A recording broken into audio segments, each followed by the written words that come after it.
চরমপত্র অনুষ্ঠানটি এখানেই শেষ। এই ঢেউয়ের সাগর পাড়ি দিব রে, আমরা কজন নবীন মাঝি হাল ধরেছি। জীবনটাকে যুদ্ধ করে প্রাণের মায়া শান্ত করে জীবনের স্বাদ নাহি পায়।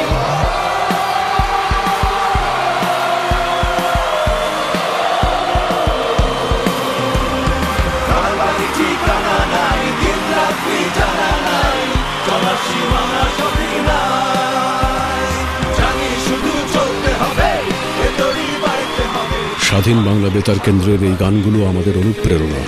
আসুন সেই অনুপ্রেরণায় আবারও জেগে ওঠে নতুন প্রজন্মের কণ্ঠে 26শে মার্চ আমার সুরে স্বাধীন বাংলা কনসার্টে।